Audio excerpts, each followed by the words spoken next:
ವೃಶ್ಚಿಕ ರಾಶಿಯ ವರ್ಷ ಭವಿಷ್ಯವನ್ನು ನೋಡೋಣ ಬನ್ನಿ. ವೃಶ್ಚಿಕ ರಾಶಿಯವರಿಗೆ ವರ್ಷದ ಪೂರ್ವಾರ್ಧ ಕಷ್ಟವಿದ್ದರೂ ಉತ್ತರಾರ್ಧದಲ್ಲಿ ಚೇತರಿಸ್ಕೊಂಡ್ಬಿಡ್ತೀರಾ. ಪೂರ್ವಾರ್ಧ ಅಂತಂದರೆ ಜೂನ್ ತನಕ ನೀವು ಸ್ವಲ್ಪ ಕುಟುಂಬದ ಕಡೆ ಗಮನ ಕೊಡಬೇಕು.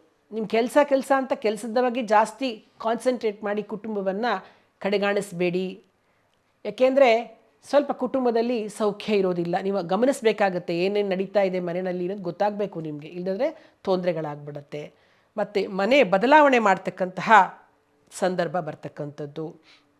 ಊರನ್ನೇ ಬಿಟ್ಟು ಬೇರೆ ಊರಿಗೆ ಹೋಗ್ಬೋದು, ಅಥವಾ ಒಂದು ಏರಿಯಾ ಬಿಟ್ಟು ಬೇರೆ ಏರಿಯಾದಲ್ಲಿ ಹೋಗಿ ಸೆಟ್ಲ್ ಆಗ್ತಕ್ಕಂಥದ್ದು, ಹೀಗೆಲ್ಲ ಆಗ್ತಕ್ಕಂಥದ್ದಾಗತ್ತೆ. ಯಾವ ಫ್ರೆಂಡ್ಸಿಂದ ಆಗಲಿ ಅಥವಾ ರಿಲೇಟಿವ್ಸಿಂದ ಆಗಲಿ ನಿಮಗೆ ಸಹಾಯ ಸಿಗೋದಿಲ್ಲ. ಅದಕ್ಕೆ ನೀವು ಯಾರನ್ನೂ ಕೇಳಕ್ಕೆ ಹೋಗಬೇಡಿ. ಕೇಳಕ್ಕೆ ಹೋಗಿ ಬೇಜಾರು ಮಾಡ್ಕೊಳ್ಳೋದ್ರ ಬದಲು ನಿಮ್ಮ ಮುಂದಿನ ಭವಿಷ್ಯಕ್ಕೆ ನೀವೇ ಸಿದ್ಧತೆ ಮಾಡಿಕೊಂಡು ಮುನ್ನಡೆಯತಕ್ಕಂಥದ್ದು ಒಳ್ಳೆಯದು.